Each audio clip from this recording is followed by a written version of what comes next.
Need to flip it around. All right.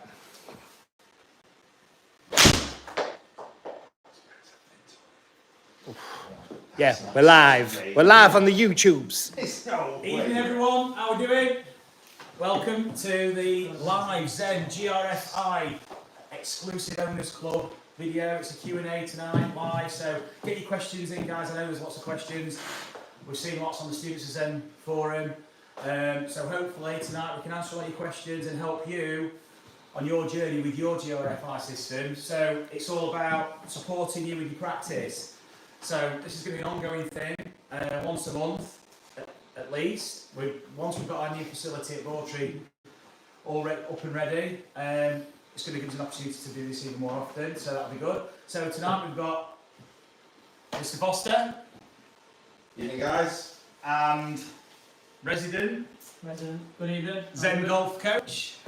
And obviously behind the camera, Fantastic, Mr. the legend. So guys, just fire your questions in. That's Got a what few we're already. for, and hopefully we can answer a few. Yeah, we've got one here. Craig Laycock. He actually asked this in Students of Zen earlier as well. Good to see you here, Craig. It says, "Hi Marcus, I'm finding it difficult to swing effortlessly and not recruiting my arm and upper body muscles, even when I do make this by trying to think of hitting less distance." Do you want me to reread that? No, so switching the arms off essentially, but it's not a case of switching the arms off, it's a case of switching the sequence on. So when your sequence is efficient, there's no need to use the arms because they'll basically just react to what's happening before. So how do you get the sequence fired up? So where's the origin of that sequence? So it's the hit impulse. It's basically cueing to the ball and, if you like, defaulting back to pre-existing patterns. So the place I'd go to first is to actually, the one we did the other night, Foss, to be honest, I think I'd go with the medicine ball. So, Someone else has actually just made the exact same comment, which is, how do you get rid of the hit impulse? So this is great. yeah, I mean, there's lots of different ways because everyone's different and they're organising the movement different and they're reacting to different things. The ball focus is obviously something that a lot of people have developed to swing around. So it'll be interesting to get Foss's insight on this tonight as well. But the exercise on the download, swinging the club, can be, I think, adapted with the medicine ball. So obviously something heavy, if you've not got a medicine ball, wife's handbag, something like that with all your money in it. So it's like something that's going to be heavy. So you don't need my wife's handbag because that's light. But something heavy, football, maybe you want something to give you some sense of where your arms are. Okay, so Good bottle of water. Yeah. We have to do that when we're away. Heavy bottle of water, can hold it like that. Perfect. When So- we travel, we used to have to use that. Awesome. Bottle of water then. Big one, not small one. So, Foz, if you won't mind just doing the exercise for us. So, getting a sense of where the arms are in relation to the board. That's it. And just a shorter swing than that if you like, but starting to initiate it more with the board like that, back and through. And so what you're starting to get is an appreciation of where your arms are in relation to your body when you're using the board. Because that's what we're trying to replicate. We're trying to replicate the timing of the sequence. So when we go to a golf club, we'll be wearing him out tonight with all these exercises, so Sam's going to have to stand in for me. So now, the golf club becomes, that's the medicine ball. And now it's the same exercise. Now, anything you want to add to that, Sam? Or Foz? Yeah, one thing that I'm picking up from a playing point of view there is make sure there's intent in your practice swing. It's very easy. You might be feeling loose in your arms, but you might just be flailing it around. Yeah. So, you know, it depends on, obviously we can't see everybody's practice swing, but make the practice swing how you want it to be. Yeah. Yeah. And then probably it'll bring that feeling closer together rather than, oh, I'm loose or I'm tense, which, you know, we don't want either of those, to be honest. No. I think as well, having an internalised awareness of what your body's doing when you're on the exercise as well. Yeah. So your attention's in the right place, so you can actually sense not just what your arms are doing, but what your feet are doing, your hips are doing, your body weight, the sequence and the timing between the board and the board moving as well. And that's a lot kind of a similar trend on all the exercises. Where is your attention? Where does it need to be to allow you to develop the awareness of actually what you're trying to achieve as well? Yeah, I mean, if you just step back a little, I mean, if I was to make a swing on here, I mean, you know, you'd be looking at that sort of move. There's no tension there, it's just the speeding through sequence. Yeah. And that's the difference to maybe just sometimes practice swings, bad habits can just, you know, ooh, that's loose, or that's not actually the sequence you're looking for, so just a little bit more intent. Yeah, so kind of recognising your movement on the board and then replicating that. So when you go back to the ground, starting to get a sense, so same exercise, so the club that becomes the medicine ball, and now getting a sense of where that is in relation to you, and let this become your intent. So you're keeping your attention in a certain place, like Foss said, so you're not allowing yourself to get distracted, and that's what Sam was talking about, the internalisation. What are you actually sensing when you do this? When is the board moving, and when are your arms and club reacting? And when we say club, the swing weight, where do you feel that in space? It's okay, hands, but your hands can be here, but the club can be here. Okay, the hands can be here, but the club could be there. So it's like, where's the club then in relation? So you're starting to get a sense of the end of the chain and the beginning of the chain. And then when you stand back, starting to use the start of the chain, the ground, and let the end of the chain react. And where's the end of the chain throughout the whole motion? So often we get ball focused and we lose awareness of the follow through. So we're hitting and the hands are in the same place, but where the club would invariably be here when we're turning through and releasing it, because we've got the ball there, suddenly we're getting into a similar place with the hands, but the club goes. And so now it's a very different swing, as opposed to sensing, like Mark said, the whole motion and letting the tension take care of itself. We're not thinking of tension, to be honest, because we need tension in ball swing. We're holding this thing fast, so it's like we need tension, but the body tensioning for us, all based around the sequence. It's adjusting the tension to let you move. So the key to this is to recognise how you move, and like Sam said, just be a little bit more aware of what the body's doing when you're on here, and keep your attention in that place. When you step off it, back to the ground, and then swing, and hold your attention in the same place where you had it when you were doing your exercise. If your mind wanders and your attention is directed somewhere else into your swing, you're not going to start replicating the same movement. When I say replicating in the loosest sense, it's repetition without repetition. It's a similar movement you're going to recognise, but it's the timing that's the key. So, anything to add to that? You think we could talk loads about losing the hitting pulse. I like Sam's wording that he's bang on internal. Just get some feelings when you're on this thing of what's happening internally, what's happening inside you, and what movements you're making to get it there, and what feels different. And then the more you do that at home, the more you do it, the more then you get on the range and you get the same feeling. And I think that's what we're trying to get across. So, using the GRF at the side of the mat and hitting balls using it. So I would say drop back to like a medium iron, like a 7-iron, easy 3/4 swings, drop the tempo, use the GRF. So now you've actually got the striking of the ball with the mat, with the board. So you can start to time and sense the timing of when you're using the board and when you're striking it. And then can you remove the board or step forward onto the mat and replicate that?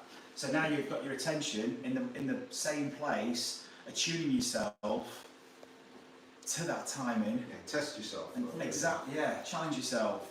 Something you've got to be careful of, guys, is not using your body weight to move the board. So instead, standing on the board and just letting you can do it if you like, and just rock, just shifting. So we did this video the other night, me and Foz, and we talked about this as well. Just using your, sway. So that's the pressure. Pressure comes from that movement there. Right, if you're going to shift your pressure, it shifts and into it like that, exactly. rather than, which is obviously what we're not after. So be careful not to be using your body weight. Again, you just practice that. Exactly, yeah. And then you can use that movement to then start shifting the weight. So pressure moves body mass. Actually, while you're talking about that, there is a question which kind of ties into that. As you move to transition with pressure in your trail heel, which foot starts to move the pressure, i.e. lead foot, toes, or trail foot pressure moving forward? Okay, change of direction. So, I would suggest, guys, for this, you use balance pads on it.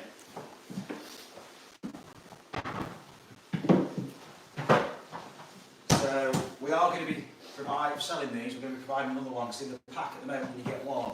But we are going to be selling these on the online shop as well soon. So you can get, but in the meantime, just get one. So what we're doing here is we're amplifying that feedback through the feet. What part of the foot are we applying pressure into the balance pad with? So when you're changing direction and you're feeling yourself and the backswing, moving more towards the heel naturally. It might not go into the heel, by the way. It's moving towards the heel, but it might stay forward. Everyone's different. I know there's been a few videos where we've predominantly gone into the heel, but that's just for that player's needs. Like Foz moves into the heel. There's a lot of players that do. Some people more midfoot, but finding where your optimal place is that allows you to rotate the pelvis using the feet and ankles. And then letting the ball rock, and then changing direction. So yeah, I can feel here, I can feel the heel and the lead foot. It's simultaneous. Okay, it's not going from one to the other. That would possibly be starting to introduce a sway if I'm starting to move pressure by trying to move my body in a certain way. We're just moving the board. And it's almost, I mean, what you've seen on probably the videos, how fast that pressure shifts. It's rapid from trail to lead. So for you to comprehend that consciously in a swing while you're moving, to go from heel to ball of foot, you might sense something going on, but it's happening so fast, you might feel it in the ball of the foot, but the actual journey is probably not going to be that recognisable, and nor should it be, because it's so fast. If you're trying to recognise something that is happening so fast and you're trying to make it conscious, you're probably trying to slow a part of the swing down, which is actually, this isn't speeding up. So this, think about where the pressure's going, not where it's coming, as in the journey where it's coming from and to. Rocking the board and using these discs does it for you. What I would suggest you do is leave the ball behind you, because that gives you that spatial awareness of where the hands and club in relation to where you're using the board. So it's then step off. Now you'll feel it. Once you start to go back to the ground, you've got an enhanced kind of feedback loop, because now it's amplified your sensors. You can really feel your footprints. Or do this as well, barefoot. So not in socks, because you might slip on the disc, but barefoot. Then step off and do it barefoot. Okay, so you might get a few strange looks on the range, like, but do a few swings more barefoot, I would say. Do you want to just try that? Just see how you feel on it, because I think it's different. To be honest, there'll be similarities. So we've got Elvis in town here. Slightly more movement than us, guys. All snake hips. Got a load of ladies commenting now on YouTube. Doris from Blackpool said, "What's your number?" So that's rotating though, that's not, you need to get the ball, because you're not transitioning with flexion. So just sticking to change, don't go past change direction. So it's only change direction this, like you mentioned transition. Yeah. Brilliant. It's a bit different for Sam than his main, definitely. Okay. Yeah, I feel it more in the inner part of my arch, inside of the foot, kind of the pressure moving in, to allow me to move that pressure across as well. So But we're both achieving the same objective, getting into a place where we can then start to push and extend. Yeah.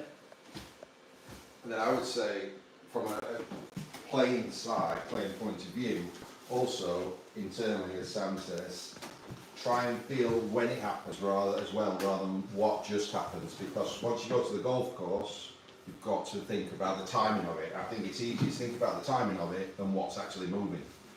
And then once you're out on the course, when it happens, it's a lot easier to work with. Notice when he's doing this, just do it again, the club is accelerating back. So this is not a slow movement back. No, not relaxed. We often see that in a lesson, when we're doing this exercise, the pupil slows down and then tries to accelerate it from the ball, and even go back slow. Okay, and then somehow try to make this dynamic. Whereas if you start from here and whip it back using the board, then you start to react to the way to the golf club. And what this does, this inertia, this loads the wrist, the elbow, the shoulder, through to the torso, but it's under. It's because of the weight shift, the pressure shift. It's totally dependent on that pressure shift. So what's actually starting to, if you like, change direction with the club is the pressure shift. So it's like throwing a ball. If you were throwing a ball, you throw the arm back, you won't go back slow and then try and throw. You throw the arm back, but you don't go back with it. Your body, as soon as this arm goes back, you're going forward. So now you're creating the conditions to then, you're loaded, pressure's forward, now you can start to rotate and extend. And there's your slingshot. So what this is doing is creating that slingshot. It's creating the conditions for it. This is actually going to, if you like, influence how long your backswing is. The earlier you shift the pressure, do it really early with pressure. Look how short it is. So you're talking John Rahm-esque. If you go, not being called John Rahm, and now longer. Okay, and now he's back to Sam. Okay, this is like Sam's swing length. But what you're going to feel is how you can influence the swing length just by shifting the pressure. And when you shift it, like Foz says, just be mindful of when you're doing it. The earlier you do it, it's going to load up, it's going to load the system earlier. If you just both hands on it now, Sam. Awesome. So you can see how everything's loaded, ready to go up. Okay. Then when you step off the board and then do it on the floor, the feet are suddenly awakened. Okay, so you can start to get a real sense of how you're using the ground. I don't know if you can hear that there, but I mean, that club is actually swishing on the way back. So that's the feeling. That's the feeling we're after. There's a snap. Yeah. There we go. We're going to wear him out through his paces tonight. Proper workout. I hope that answers your question. So we're getting away from thinking about ball. Definitely, obviously, golf shots at the heart of all this. But at the moment, we're just recognising how we move. That's all, and just starting to play around with it. There is a question, but it's not the GRF, but it's from Nathan Sheard about optimal launch with the driver. I know that's a recent video we put out. Do you remember the title of that video we did with Foz and Ben the other night? 29 yards. Yeah, Nathan, it was called Gain 29 Yards with Your Driver. But if you go on the channel, you'll be able to find that, and it's talking about optimal launch with the driver. Right. Let's find that's mine there. Right, let's find another question. I think we had one right at the start. Oh yeah, this is a good one. Something we haven't spoke about in a while either. Hey Marcus, could you explain a bit more about the space behind you when you swing back in the backswing, the red, blue, green, how it affects draw and fade? Yeah, so it may influence draw and fade, but there's lots of other stuff going on. It's really finding your optimal, plane's not the right word, just trajectory of the club head to feel where you can essentially create the most power from and with control. So like for example, Foz has got a more upright, so he'd be red. But that's not to say that he should be blue or green, okay? So it's all, I mean red, Foz is a tall player, plays and he uses red, okay? To change Foz from red, to suggest that he has to change from red to blue to green, is seriously going to play havoc with what he recognises as patterns that are functional, and he can move the ball and control his swing. I mean, you'd have to answer this for yourself, Foz, but from my perspective, is you have to explore these areas. That's all it is, it's exploration. So the red is obviously more upright. We're talking club head, by the way. We're not talking shaft or anything like that. All hands, it's more just the club head. What's it feel like to swing the club head up? On a more up and down angle. That's more red, then blue is just a bit shallower. And then we go into a green, which is a lot shallower. Okay, there's going to be times, I mean green, you're probably going to be going a little bit more with blue with a driver, but without even thinking, to be honest, because it's longer, you're going to stand, not as bent forward, a bit taller because it's longer, and it's naturally going to go a bit more blue. But typically we do see people swing too red, so too upright, because they've been used to thinking about the club and their arms a lot, and so they've not been creating torque from the ground and using that through the body. They're kind of swinging and then trying to create torque with their upper body, way too late, and then they go to the torque straight away in the downswing and it throws the club and you get that kind of release, and then you just get used to that release, and it really constrains how you develop your swing from there on in, and it constrains your golf shots you commit as well. It really limits you. But I would suggest no mirrors or anything like that, just red. What's it like to hit a few balls on a more upright angle, then a shallower angle? Be mindful that it's both sides of your body, so it's not just the, you could be, what we often see is everybody finishes in the same place, whatever swing they're making. So it's like they try and play a draw, and they try and play a fade, and the follow through is no different. It's like they always finish in the same place, facing the target, because we often get told to finish face onto the target. It's like, well, that's getting you more target focused, but is it really ball flight focused? Are you actually allowing your body to move to create a ball flight to a target, or are you just swinging at a target? And we all know what happens when you try and swing at a target. This thing's circular, so it's coming round. So as soon as you start to move to your target, you're actually going left. So by the time you get to your golf ball, swing direction is left. And that's, again, we perceive that to be swinging to the target, because that's what we do, and we're finishing here at the target. But what we don't realise is that this thing is going left. So potentially think about where the red takes you, and what is the red finish like, and what's a blue swing with a blue finish, and a green with a green finish. And then what you might find is you can change the direction of that, and that might help, as you were alluding to earlier, it might help draws. If you're trying to draw the ball, it might help you go blue-green, aiming to the right and just sensing that arc. But where does that arc take you to? Okay, if you're trying to play a draw and you're finishing like this, okay, the follow-through is an indication that what's gone on before probably wasn't a draw arc. Okay, so be mindful of how you're finishing. I think don't disregard your finish. Okay, once you hit the golf ball, this thing's not over. Okay, it's like, how often do we see people on the videos and they're hitting a shot and doing balls even landed? They're not even recognising, like the guys were saying, their own movement, and they're not even recognising their own movement in relation to a golf shot. Where did that ball fly and where did it land? You watch these guys on tour, they stand there, they're watching the ball. It's kind of, they do it without thinking. The nervous system knows how the body's going to move, where it's going to, it feels safe, and it recognises the movement. We've got to train our bodies the same, so that when we stand here to this ball, our body, i.e. our nervous system, which is allowing us to move, supporting us movement, already knows and expects what to happen. It knows where it's going. This is how we're training ourselves, okay? So train yourself to recognise your own swing. So what is your draw follow through? And if you're not drawing the ball, then your draw follow throughs and your draw swings not producing the result you expected. So that's what you need to look at. And as you suggested, maybe it's too red, you need to go more blue, more green, and what you perceive to be red or blue might be even steeper than it, might be really steep. So explore really, and be mindful of your finish. Anything else? I think you can kind of attach that feel of space, spatial awareness, and colours, maybe while you're doing the exercises as well.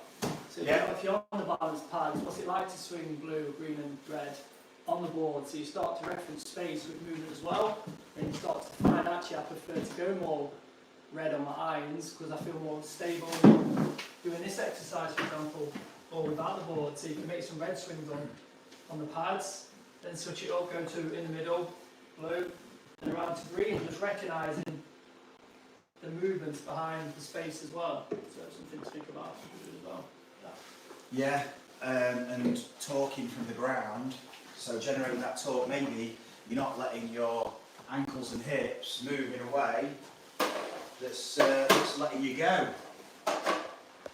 It's letting you go into a blue or green.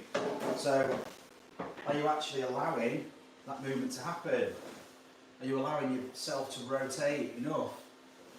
And then when you step off those, starting to get a sense for all that rotation through that lower body, so it's basically making it easier for you to enter all this space.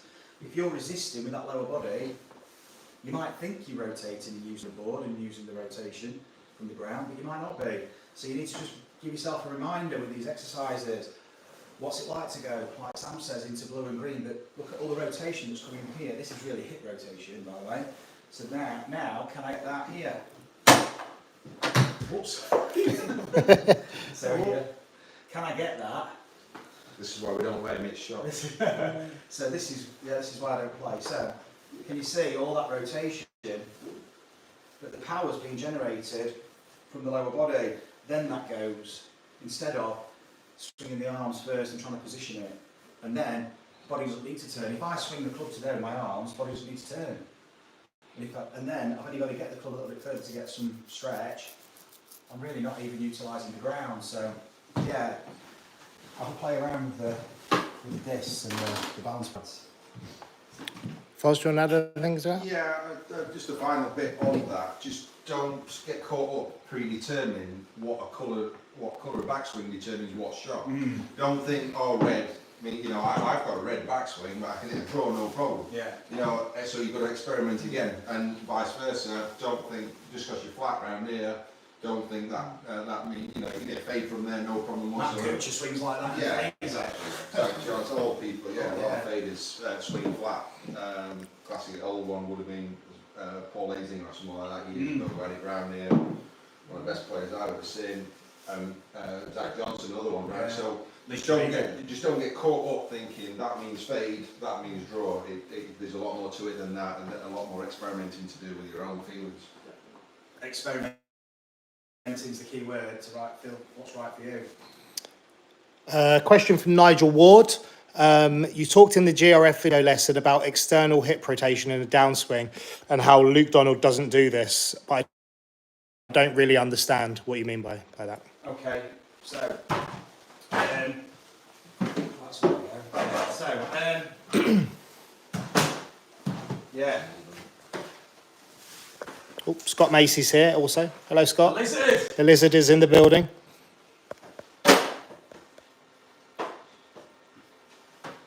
Scott, your video is going to be going out next week, so looking forward to that. You don't want to miss that, guys. Scott was with us this week. Scott's been a few times and his handicap's plummeted from like 20 to like, I think 7 or 8 now, so it's kind of really starting to really make some headway with it. And it's a fantastic video. It's going to be a fantastic video following his journey. This, Nigel, wasn't it? Nigel Ward. Nigel. So thanks for the question, Nigel. So if you put the rotation disc to the left-hand side of the board, place your foot in the middle, right foot, trail foot in the middle of the board, left foot there. So external rotation of the hip is this. But that is a combination of extension too, and rotation, and hip hike. Notice the left hip, it's lifting. Okay, so the pelvis is rotating. So it's in conjunction with pushing the board, so you're pushing the board that way. So what you can also do, you can use the pressure guide. So in your little magic box of tricks, you'll have a pressure guide. So now, if you place that on the front disc, we don't want our pressure to be going inside that yellow. Okay? When we push this, feel like you're applying pressure, I'd say to start with in the red, or even the silver. So what you're actually getting now, you've got this force here going this way, where we think it's going that way. It's actually going to help us, because when we apply force that way, we get the resultant force backwards, which is helping us rotate. So it's this force here that's helping rotate and elevate the pelvis. Basically a throw-in action, okay?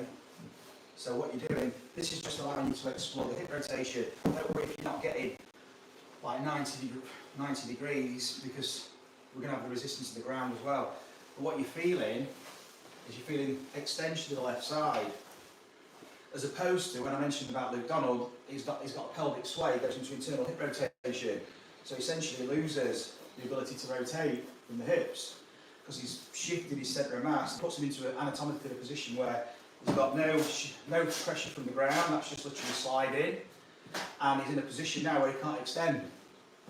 So it's stuck really, okay, so then it has to go like this, because we can't get the torques from the body, we've got to go further down the chain, and the wrists are the easiest place, and then we end up with a kind of spinnier ball fly. So, and seriously, turning the tap down, turning the dial down in speed.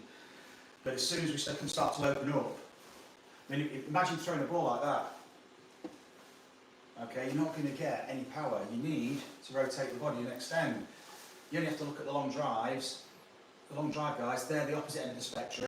They're off the ground and they're here. Okay, so they've got time then to transfer a lot of speed through to the club. Here, this is slowing all the rotations down. This club's still got to go, and you're at the ball early. So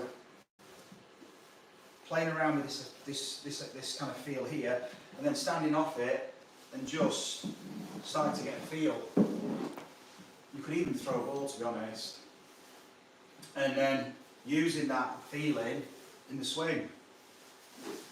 The timing of it's important though, because we don't just swing back and then go straight into this. So the exercise we just did with the medicine ball is what I would suggest is the precursor to that move. So you need to explore shifting pressure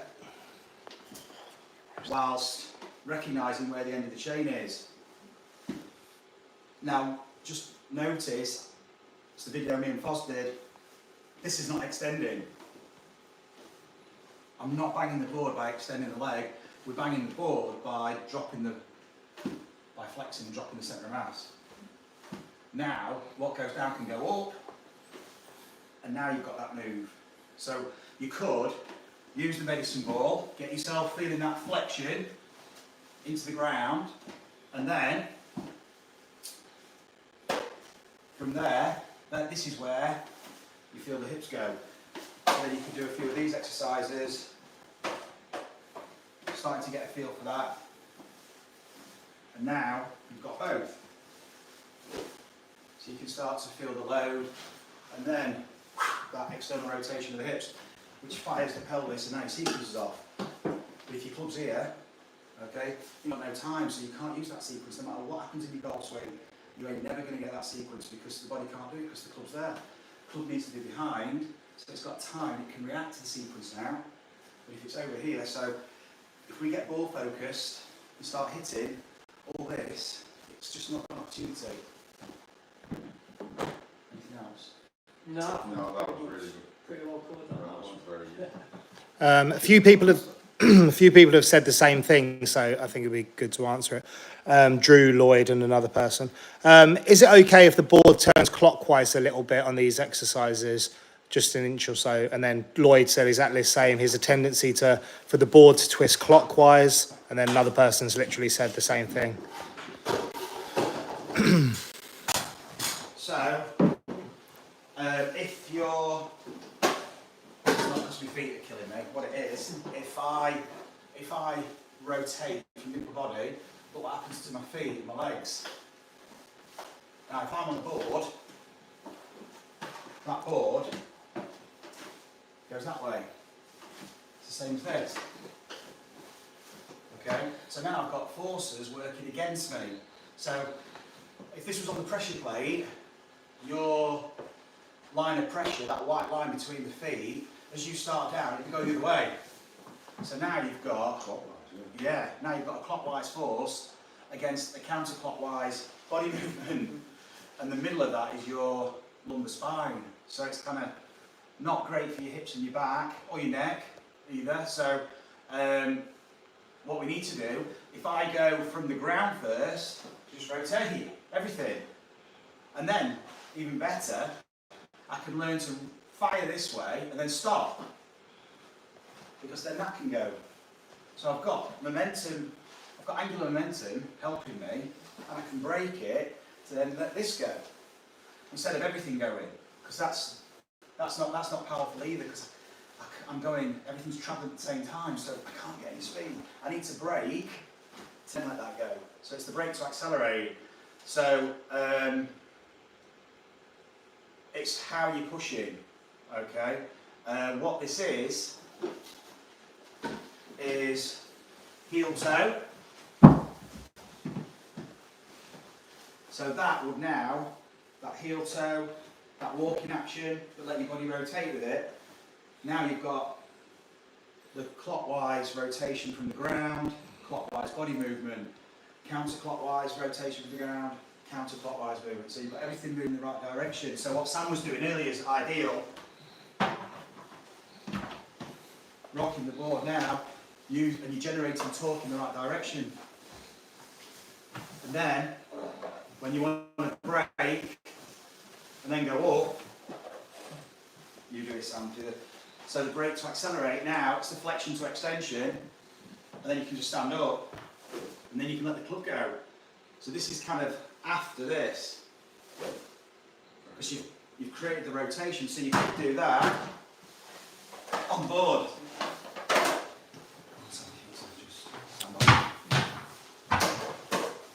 You see how dangerous I am. So there, flexion, so flexing into the left side, and then I can go up. So flexion to get it down. Yeah, so That's it. Flexion to get it down. When I say down to the left, extension. Exactly.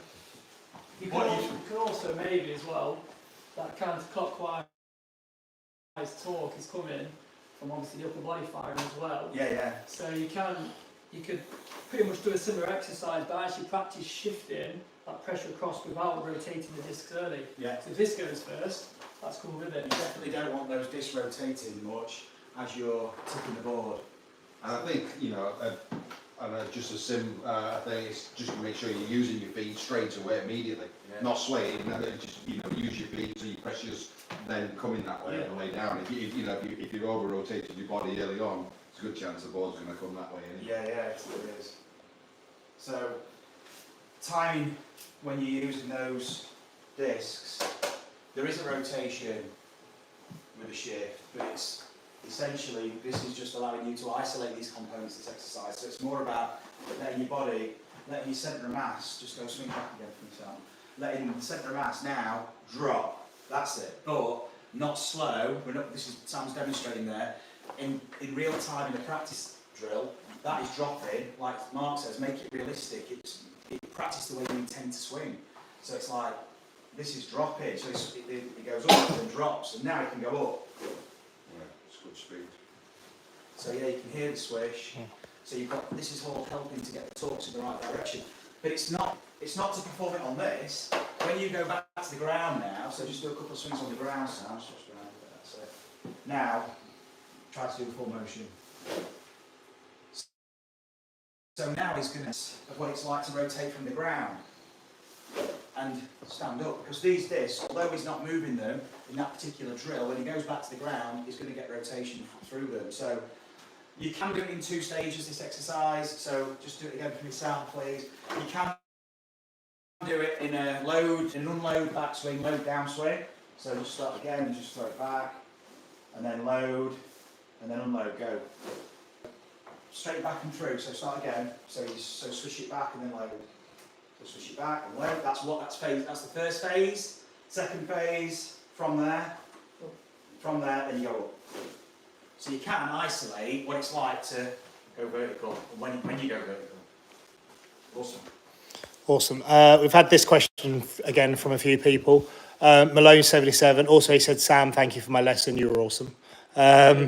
He goes, I found better results on shots based on intention when I feel like my arms are switched off on the way back, but at times I find it hard to switch my arms off and basically pull through, which again is hit impulse a bit as well, isn't it? But a few people have commented on switching their arms off, finding it hard. Exercise, Marcus showed me this one, the Tai Chi exercise.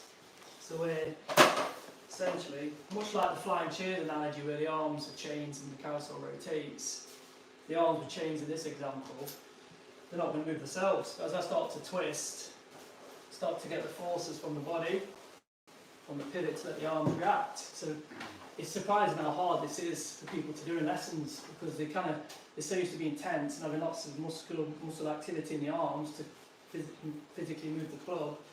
You struggle to do this and it ends up just being a block. So this is a great exercise to practice using the discs for the rotation to let the arms react. And you start to recognise as well how the discs have to stop quite quickly to allow the arms to go as well.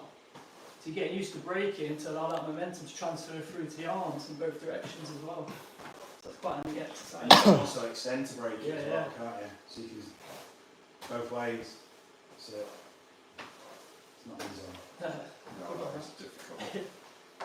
But that's fantastic. What I'd also say, in addition to this, is, and we're going to be delving into something different. It is away from the GRFi, but your attunement with the club. So when you watch a player, okay, and they're swinging, they're watching the golf ball and they're swinging. So I watched a video on Tommy Fleetwood on Insta. There's something on his. I watched it yesterday. He's done a post. He's smashing this driver, and he hits his driver. He's watching the ball. He follows through, and he does that. Okay, so his golf swing didn't finish here. Okay, he let the whole thing take its course, and then he brought it into a place in front of him.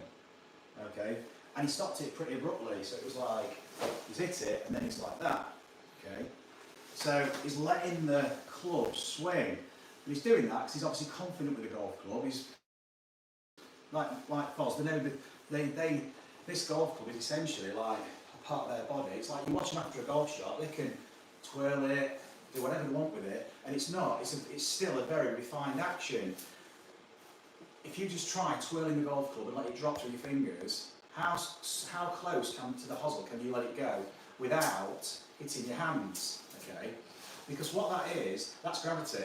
Okay, and that is you attuned to the swing weight, because that takes a certain amount of time to get to here.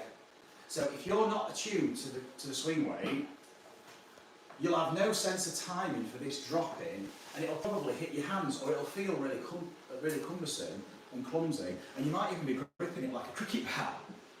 But can you let this thing twizzle in your fingers? Can you feel this? Because what you're actually doing is you're starting to become more attuned to the properties of this, the weight of it. Because it takes a certain time to drop in space. Also, what's it like to let it swing back and then let your arms drop with it? Often we'll see people follow through and there's no movement. So now everything becomes a block.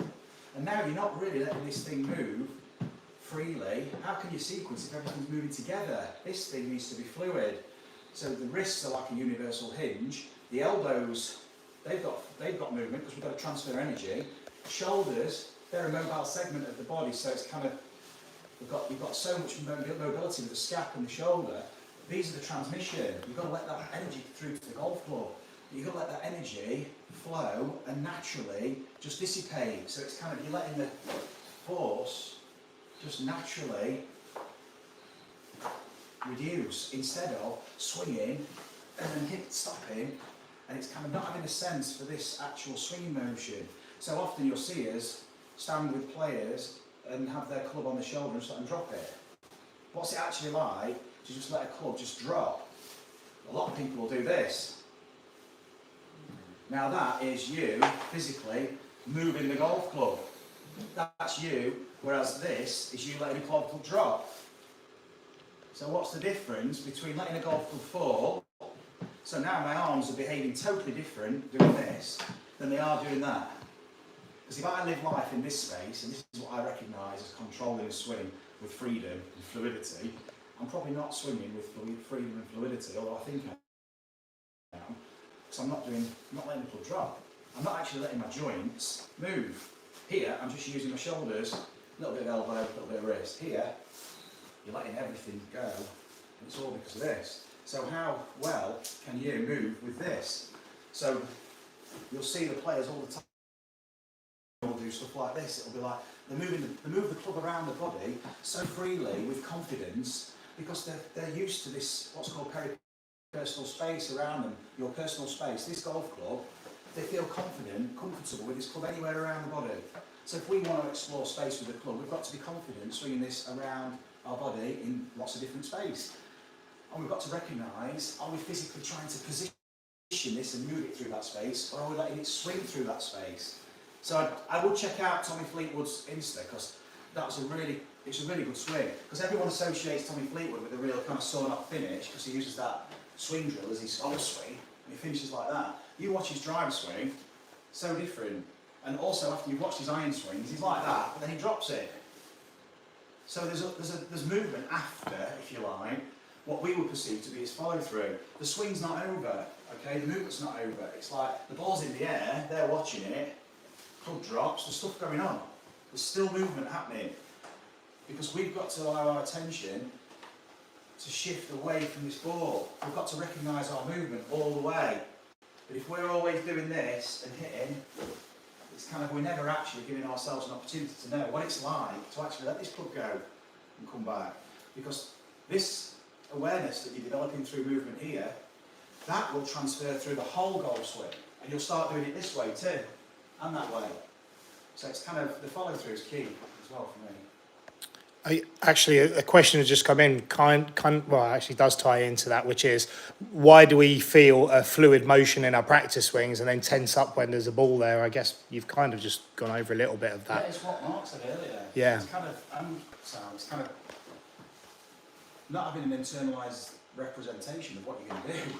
So not recognising your own movement. So suddenly it becomes a different version of you with the ball. It's a different movement you're making. You're not doing the same thing. So I don't know what you'd add into that. I mean, one of the things that's brilliant. That's like a lesson. That was great. But I think it's difficult. We're only getting questions in, but a lot of this stuff, I think, with the feeling of the practice swing, I think there's a good chance they're gripping it too loose, and presuming then that just means you'll stay loose. Yeah. And I don't know many people who actually, now you can be relaxed and grip it quite firm, can't you? Yeah. I mean, you don't have to, you don't have to be strangling this thing, but I may have to preempt you a bit of this stuff. I think a lot of people have just got over it nice and loose, and then you're determining that as a motion, and it doesn't mean you relax. There's a good chance, in fact, you'll tense up because you've got over it too loose at the start. It would be so again, back to what we said before, make sure you almost do a proper act of your swing on it. Just make sure you're doing the same thing, and I think a lot of it will come from I'm so loose, and then I think the lack of intent in your practicing as well. So you're practicing at a speed that's actually going to be required for the shot you're about to play as well.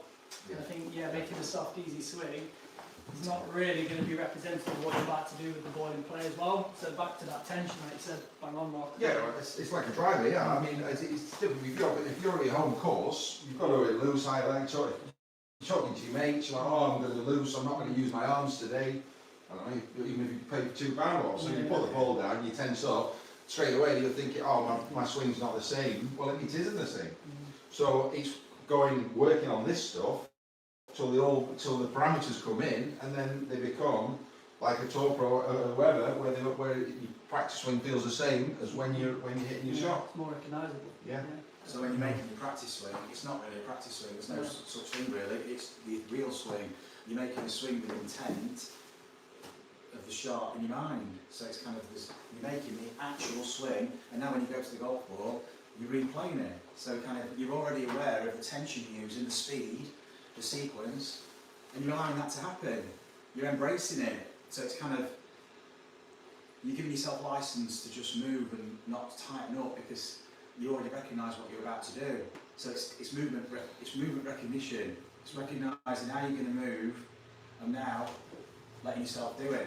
So timing wise, often, as all these drills, the thing that underpins them is timing. But what is timing? Well, timing is every part of your body. It's recognising on an intuitive level where you are in space, but more importantly, I would say where this is in space in relation to you, because it's like it's so far behind. This takes time. This can be the unnerving aspect of a golf swing, because for the average golfer, if you're trying to sequence and the club's still back here, it's like, oh, I've got to hit the ball, because you're swinging this thing away from the thing you want to hit.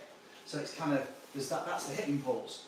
But once you start to recognise through the awareness training the importance of the sequence and how that does the job for you, you can start to embrace this timing element, the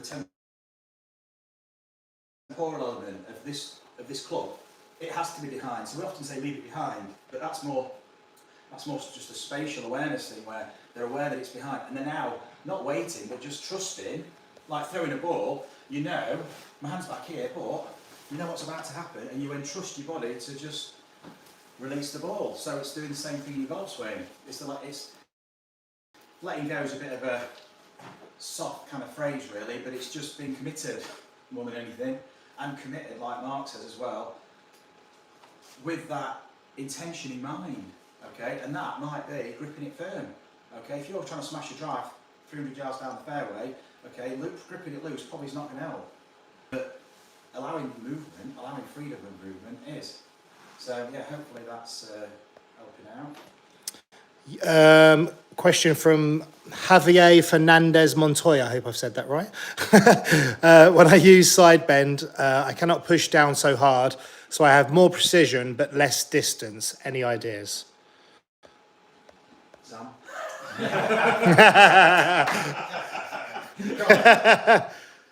more side bend, Cheers, Harry. unless you can push down. Sorry, I'll read it again. Yeah, it says when I use side bend, I can't push down so hard, so I have more precision. So to have more precision, he has more precision but less distance. Distance. I guess it depends how you create your side bend as well. There's no correlation in distance, is there? Yeah, it's. I would say with that one, it's a good question. That. Hold on to that precision. Yeah.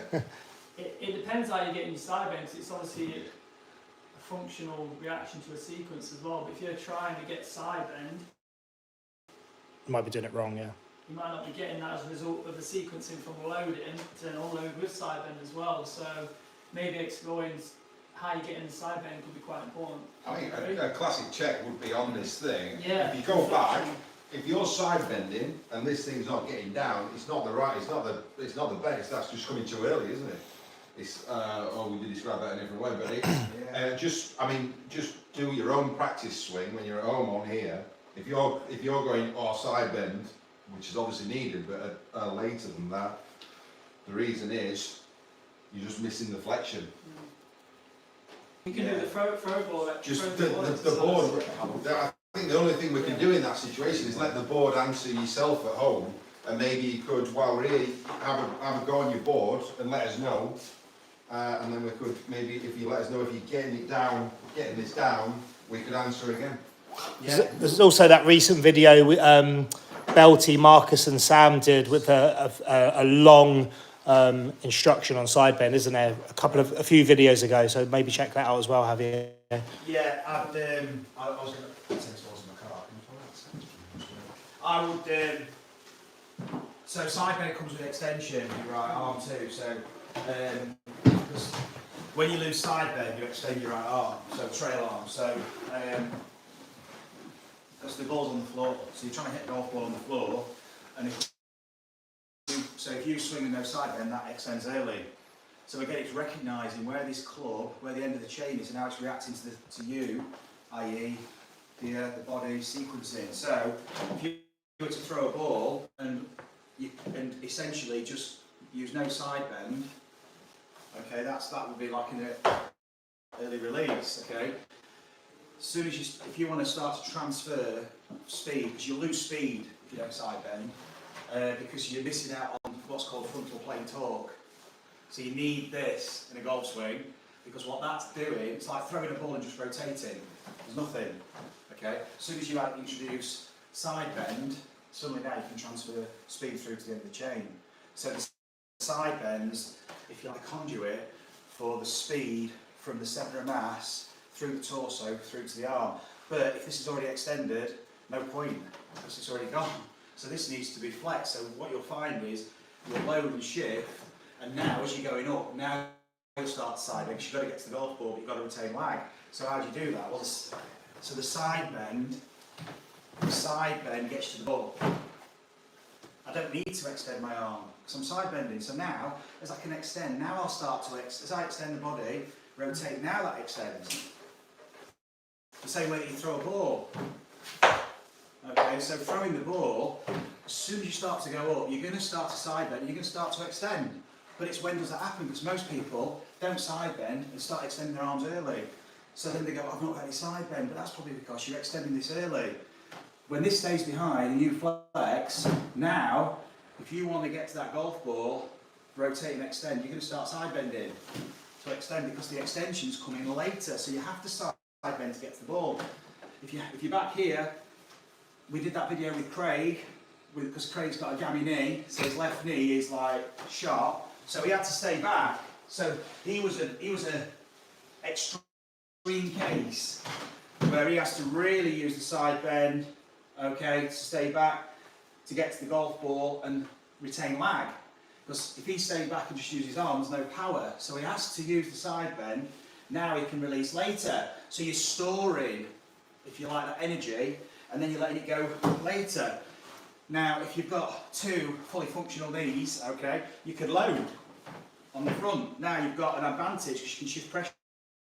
Exploring your movement to create the conditions for optimal performance. You're not actually trying to recreate optimal performance. You're not thinking of the movement. You're creating the conditions for the body to organise those optimal patterns itself, and then you recognise what your body's just done. So it's a non-linear process where you're just exploring potential movement. Where am I moving to?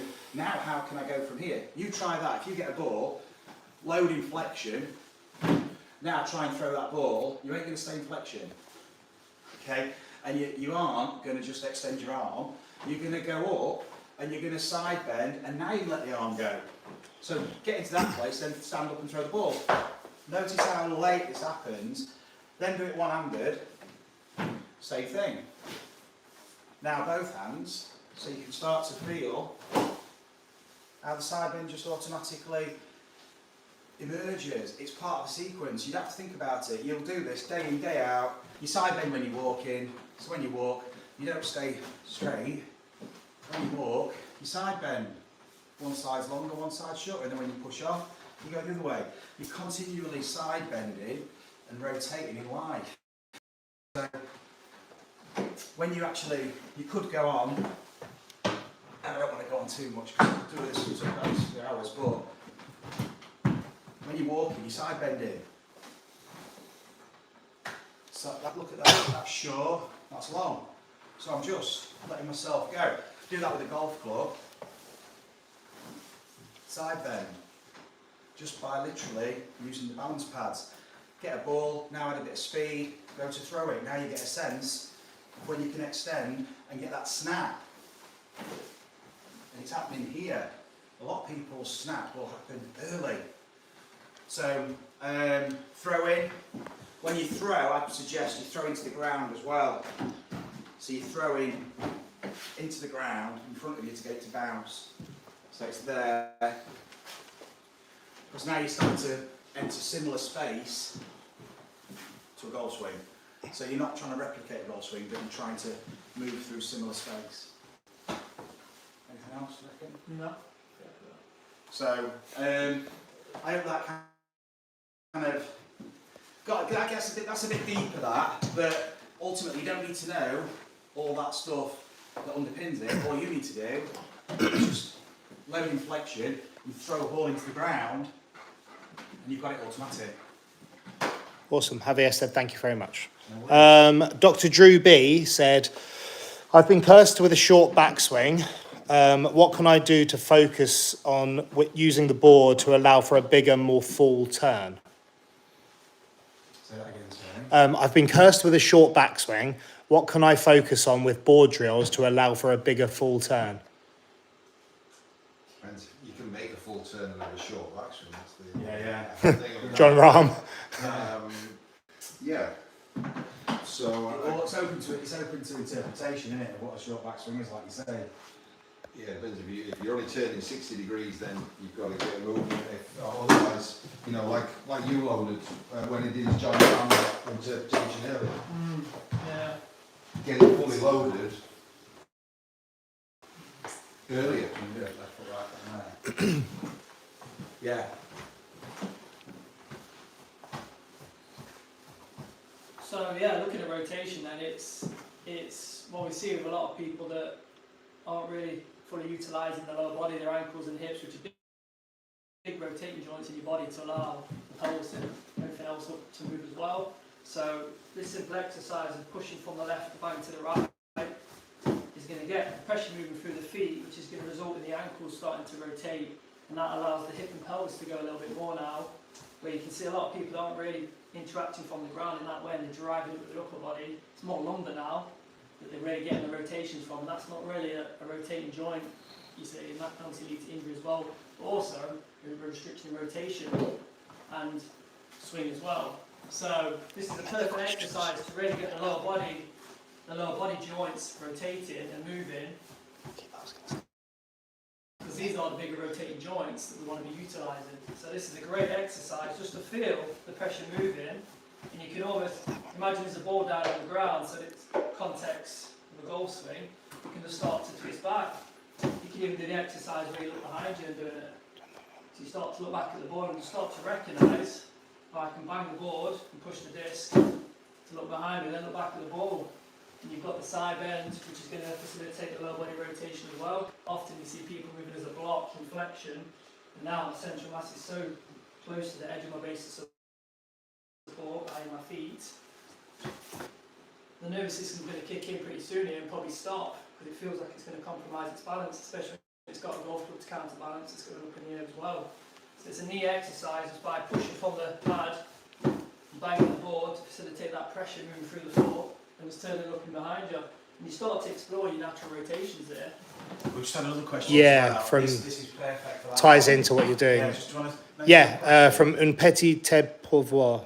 That's French. When I swing back, my head is moving back. Any exercises to avoid that? So it kind of ties into what you're... It's just like, so looking behind, just what you've Yeah, just done. yeah. And also, so it's like if you were to swing the club and do it, what you'll feel is, because your head, it's about 8, 9, 10%, depends how big it is. It's as big as 12. It's about 8, 9. It's about 8, 9% of your body weight. We can't talk about heads in this game.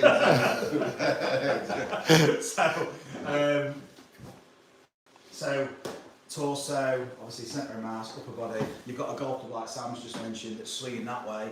So we've got like any angular motion. Okay, if you want this thing, if you want to control it, accelerate it, decelerate it, you're going to oppose the motion.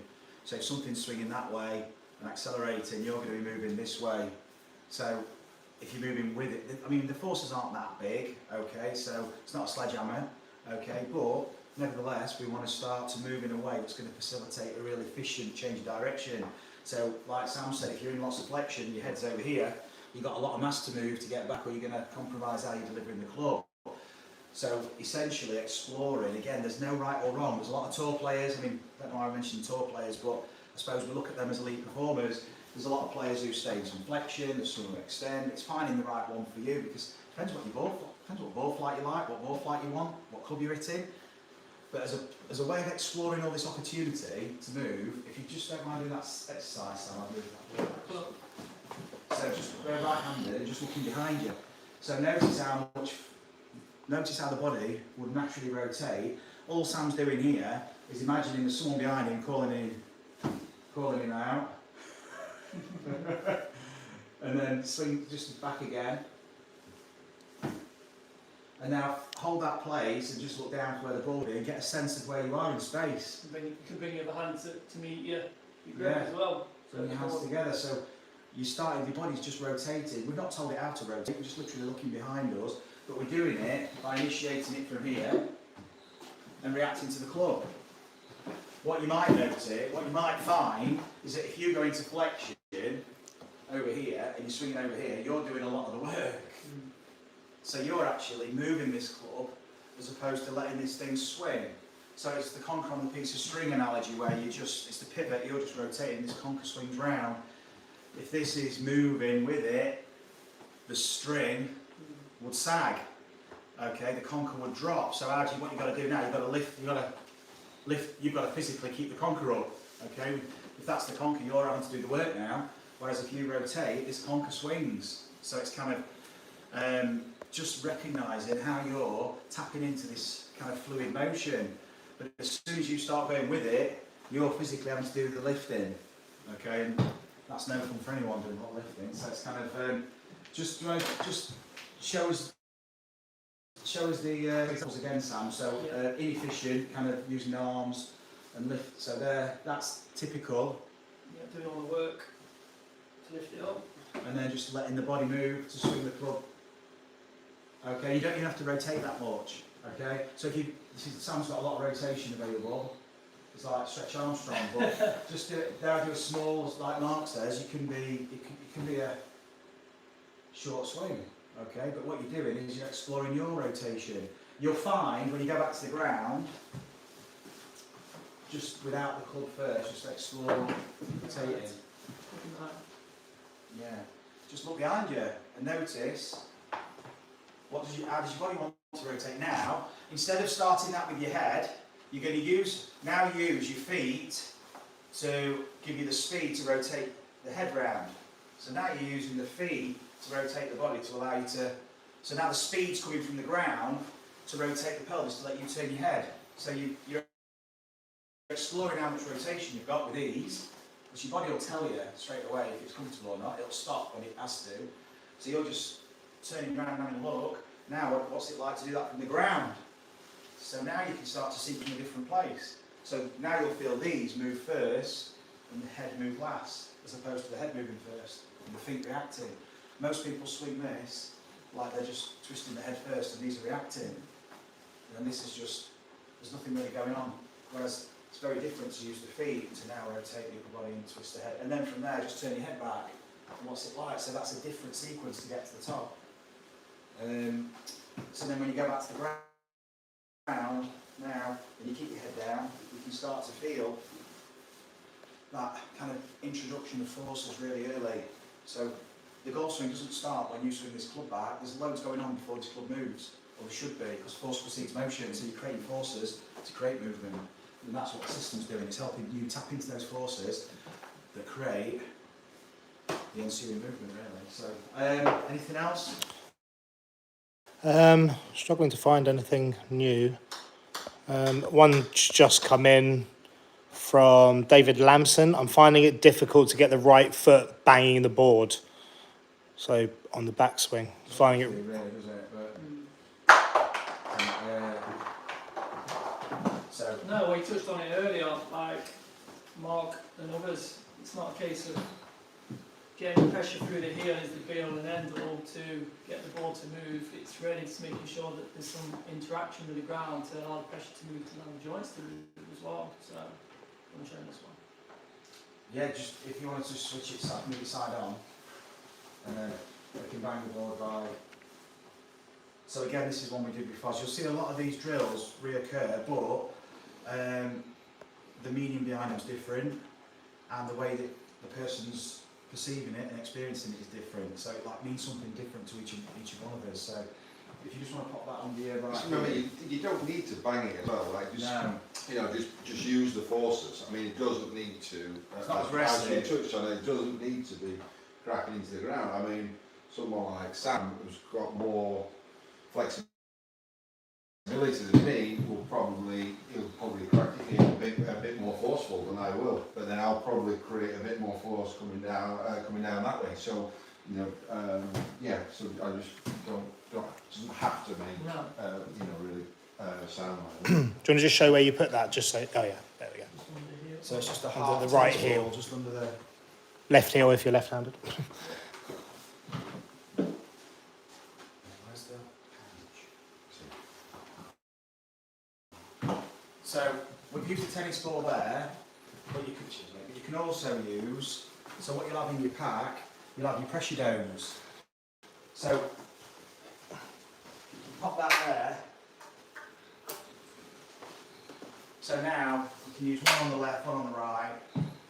I've used the flatter one to start with. If you want to step on there, Sam, please. And you'll feel how your foot rocks. So you're using your natural rocker system. That's it.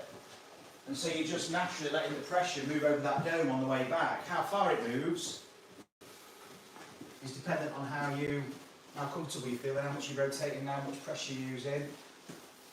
You don't, like Mark says, you're not slamming this back by extending the hip and the knee, just letting pressure move through the foot. Move the pressure through the foot pretty quick and it'll do it all for you. So it's there, letting the pressure move, and you're rolling back over that pressure dome. So it's the rocker system. So when you walk, you strike and you rock. Okay, it's going back, and if you were to go back and forth, that's what your foot's doing. So essentially your foot's just moving back and forth over that pressure dome. So I'd use the pressure dome as a guide, and then if you want to accentuate that feeling and really feel some push, but again, like Mark says, not with aggression, then just use a tennis ball. So that'll give you a heightened sense of where you're pushing with the foot. But you're not really pushing into the heel.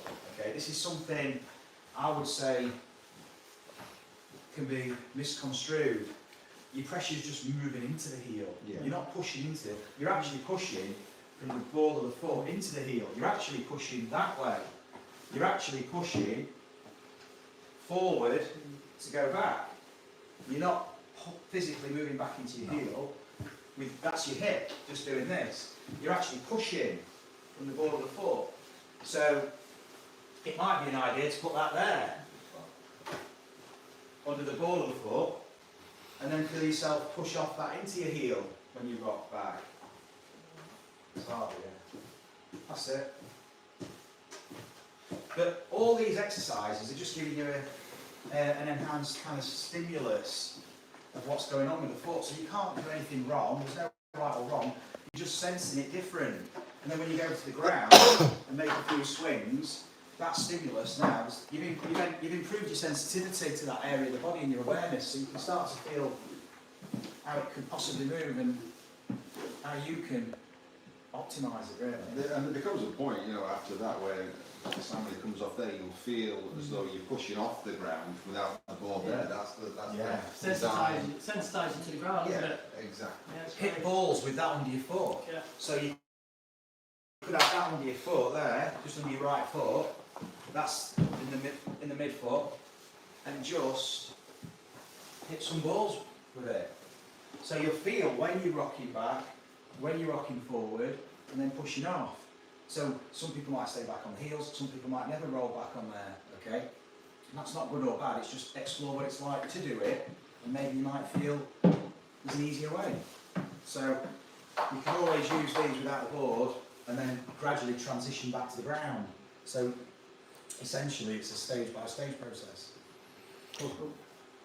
This is a good question. Just check that one out. See what you think. About After suffering a couple of broken lampshades, would you advocate Quan's rope swing in conjunction with the GRFi board? Right, I'm not a massive fan of the rope swing, to be honest. So it's like that orange ball thing, isn't it? It's the reason being is you're not going to hit a golf ball with a piece of rope. So it's like going and practicing football with a tennis racket. Okay, so it's like, or you're practicing with a completely different piece of equipment. I understand the reason behind it, and I love Dr. Quan's work. So in no way am I disrespecting that, because it's amazing.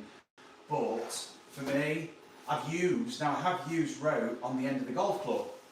So you can adapt a piece of equipment you're going to be using, because you could still hit a ball with rope on the end of the club. So if I was going to use rope, and we've done this on some of the videos, put rope on the end of the club and throw the rope back, but you're using the golf club to do it. And therefore you are moving the golf club to move the rope, as opposed to you're holding a piece of rope and you're going to swing it, okay, and it's going to lag, okay? No matter how you move, that rope is going to lag. And you pick this up and it hasn't got, it's not the same properties, it's a totally different piece of equipment, it's rigid. Okay, in 3D biomechanics, we class this as a rigid structure, okay, when we're doing inverse dynamics on the swing. So if we're doing if we're measuring purely club 3D data, then we would look for deflection and stuff like that, and rotation, or torques and shaft.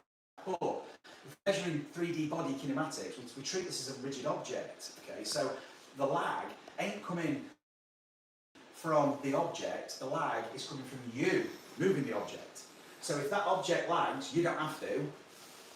It's going to, naturally, we would all swing a piece of rope similar, okay?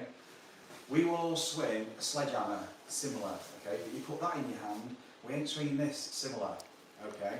So I understand the philosophy behind it, of course, and I don't disagree. I think, look, it's horses for courses. Some people it's going to suit, and some people might start to feel things in the movement, and they put the club in and they go, oh, I'll try that, and you know what? You're exploring. I'd never ever suggest you don't explore all these different avenues, but personally, improve your movement with the actual object you want to swing the golf club, hit the ball with, play the golf shot with. So think of any other sport, you would practice with the equipment you intend to use in that sport. Okay, you wouldn't adapt it I mean, that is, it's so different to swinging a golf club. It's not the same action, so you're practicing different action. There will be transfers of skill, but is it really going to be recognisable to you? Because if you're struggling, by the way, using these with a golf club, okay, using a piece of rope isn't going to fast track it, because, not in my opinion, because when you go back to the golf club, you've not actually attuned yourself to moving with the club. You've actually attuned yourself to doing it with something else. So now you've got to relearn with the golf club, and now you're thinking about, what did I do with the rope, what did I do with the club, and you're possibly introducing unnecessary interference. The easiest thing to do is to just use it one-handed, and actually now, use the swing weight. I'd say that swing weight, that's your piece of rope, that thing, because what that's going to do, that is going to help you explore wrist hinge. When I say wrist hinge, I mean that plane of motion, that plane of motion, and that plane of motion. Okay? When you're swinging a rope, okay, you might not be exploring all these wrist motions, which you're going to need to control that golf shot. Okay? So, as a gross motor skill, which is a gross motor pattern, which is the body, the main body, the proximal, the centre. Look, you're going to start to see movement that is recognisable as a golf swing, and it's easy to jump on that. And yeah, look, there's going to be some early loading and some. You're going to see these patterns that you would see on a GRF, but you're not using that. As soon as you pick this up, the attachment's totally different. So you will cue your movement very often in a reaction to the attachments you've developed through this equipment and through the task. So there's attachments you've got, you pick up a piece of equipment, you start to move a certain way. So to recognise that, and to develop powerful attachments, you want to keep exploring your movement with that piece of equipment. If you keep changing that piece of equipment, it's good for adaptation, but are you ever really truly developing that awareness with that in your hand? So I'd say swinging a piece of rope is good for swinging a piece of rope. That's what I'd say, really. It's kind of swinging a golf club is helping you to swing a golf club. So. Mox has said, I guess better go and buy some more lampshades then. Don't bother with lampshades. Go to IKEA.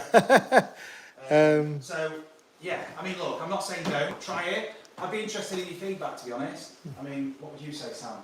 Yeah, no, I totally agree. The objects, the affordance the objects are giving you is totally different, isn't it? So the way you're cueing your movement in response to the constraints that the club is, essentially, isn't it? And if it's a piece of rope, it's different constraints, different affordances for your movement, and it's just not quite context specific, is it enough? That's the textbook answer, that is. That's brilliant. We've kind of done most of the GRF questions. There's a lot. I've seen a lot of people have asked the same question. So if you've joined a little bit late, I would probably go back and re-watch this, because there's a lot of reiterations of questions and stuff. Question has just come in, which is, I guess could be answered, which is, what is the biggest culprit of fat shots? So that's obviously low point, but Pandora's box. yeah, Yeah, low there's point. loads of questions like that. Fat But shot. I mean, the thing is, it's that's low point before the ball. Okay. There's so many answers to that. You could literally pluck one out the air. What I would suggest you do is probably get in a bunker. Okay. And one that you can, or just, you don't even have to hit balls. I would suggest you do it. Find a bunker that you can hit full shots out of on the practice ground, and put a line in the sand and stand there. And what's it like to strike the sand to the left of the line? What do you feel you have to do in your movement to strike that? I mean, I don't know if you've got any other exercises, but we use a lie board. We use the lie board in conjunction with the GRF, so you can actually feel the movement you're making and the interaction with the ground. Because you want to be recognising, there's two main interactions with your environment in golf: feet and ground, club and ball. These are giving you the most feedback, okay? So the body joins the dots in between. You're creating good forces here, there's intention behind your movement, a release pattern you intend and recognise, hopefully, and a strike with the golf ball. Straight away you get feedback from the ground. This is giving you these are very important feedback loops. So I'd start with them. So you could start with that, with a lie board. So get a cheap lie board or a piece of Perspex or something, them shatterproof, whatever they are, ones, and then, or a piece of wood, but you could just use a piece of full return, and just basically strike that ground. Maybe put some marker pen on it, or put some marker pen, even better, if you a really cheap way of doing it, get a marker pen, put a line on the wood, put some marker pen on the sole, and then can you strike the wood after the line whilst you're on the board? So suddenly now you're getting a sense of using the board. I would say the most important time you should recognise this is when you're going into extension. So your inflection, so I best just show this to be honest. So you've got a lie board here. You're going to go into, you just use a R3/4 swing, flex into it, and now what's it like to get a strike on that lie board while you're going to start going into propulsion, i.e. unload. So this is what we were talking about earlier about the side bend and the timing of the extended release. Here, look, I've got a club, I'm going up and the club is going down. If I do this early, the club's going down too early. This is probably what you're doing. Okay, so we need to start to feel the load by flexing and be comfortable, be aware of what's going up and striking the lie board down. Okay, and that low point's way forward. So now you've got a later release, because it's later extension, you've got a sweet spot that's travelling down, and you've got speed. As opposed to probably moving too slow, pressure's moving too slow, these are moving too fast in relation to the pressure. So this happens then, and then you can't get into the ground. So I'd explore that with the lie board, to be honest.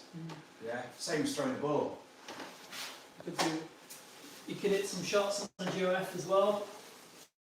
Just playing around with the ball position as well, so adding a bit of variability to your practice really, so you can Put it on there if you want some, playing to that. Yeah. Let's see Sam hit one. I'd say the biggest culprit is not warming up with your GRF. That's the biggest culprit. So you Shameless plug-in. intention, isn't it? 3 golf balls for this, so one middle of stance, one back and one forward. And you can have them there for reference, the other balls if you want to. It's a nice visual, but you can actually hit some shots. I'll put it on there. Just move these forward. Yeah. Okay, yeah. So you'll have 3 balls in a row essentially, kind of one towards the back foot, one in the middle, and one forward. And you can just strike the ground as Marcus was suggesting in different places, and just notice how you're interacting with the board and the timing when you feel the snap and the release as well. You can bring a ball in and then play one into the middle one. A bit closer there, but we'll see. So just little half, 3/4 swings I'd suggest on the board, to be honest with you, because you can still feel the same sequence whether you're swinging fast or slow. You can just get a sense, striking one in the middle. Cool. He's back. He's going back. Coming soon. This is the challenge. On tour. Yeah, and this is the challenge point where you're setting up to the middle ball, but you're trying to strike the first ball as well. So you'll recognise it yourself. What do you need to do to make sure you get the strike later on? And then start to bring the third one in, the back ball. When he's got a strike, isn't it? Might be a bit harder to do actually. Yeah, that's exactly the drills are. That's Yeah. So it's just a bit of fun as well, but yeah, there's some variability to it as well. And this is going back to the start of the session where your attention is while you're doing this as well. So it can be on the shift, the pressure back, that change of direction in relation to where the club is. What do you notice changes when you go from the first ball position off the front foot back to the second? Does it feel the same time as well? And then you can play the final one. Watch out. As well. You can play it softer than that. It's just really exploring the timing of the pressure shift in relation to the release as well. And these varying ball positions are going to really really encourage you to create some adaptation in your move as well. So, something to... Yeah, I would just to amplify that sense of timing. You could, so to integrate that into your load and unload, you can, just like Sam's done, like I talked about with the live board, you can swing back, actually just hold this position and then push it all the way. Yeah. So you're actually feeling where you are, because at speed, you might not recognise it at speed. You might be operating, often I think this is a mistake people can make, they're operating at a speed that doesn't allow them to recognise what they're doing. It's like driving your car at 70 miles an hour, you're probably not going to recognise much around you. Drive it at 30, you're able to recollect a lot more of your journey. If someone was to ask you about your journey, you'd recollect a lot more. You'd notice your surroundings more. So I'm not saying that you're still not driving. You're not driving at 5 miles an hour. You're still driving. It's still, this movement's still dynamic, but it's at a speed that you can actually recognise what's taking place. But it's still fairly subconscious. But there's a conscious awareness. So we're not consciously kind of initiating it or trying to in some way influence it. We're playing a shot, we're consciously aware of what's happening, but it's at a speed you can recognise. So I would say phase it. So we're not chunking, by the way, we're just changing the tempo. So I would say feel that flexion and just stay in that flexion for a little bit and then feel yourself go up. But where would that ball need to be? So where do you need that ball to be? So that's too far forward for me. I felt the ground before, so I need to be further back. It is an 8, I think. Yeah, it is. So I need to. That's better. So now I'm going to be where I am in relation to this ball. So as I'm going up, now I'm extending low points forward. Okay, so you can start to play around with that. Don't strike as good as Sam's. So you can start to play around with that feeling. Okay, this is not early extension. You're not doing anything like this. Okay, you're flexing and extending, and there's rotation there.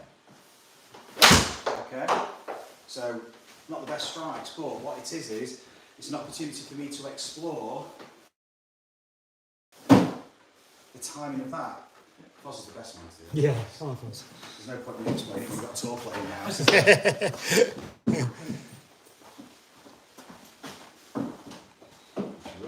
Sam's called it perfect. Sam set the standard, hasn't he? I mean, it's just game over. So that's all one motion, and then 2 motions. So the swing into the flexion, and then we'll see what it's like. This is a good drill. Swing in and hold it into that place. Then you go up and play it. See, I must need it forward. I'm nudging it forward. Can't do it anymore.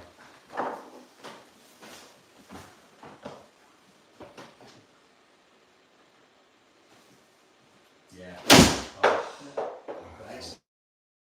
Extension. That was the long one. That was the one. Took me between goals. Aye. Straight down with a bit of draw, perfect. Almost the unicorn. So you can switch the tempo, dial it up or down to a level that you're developing an awareness around what you're doing and then start to speed back up again.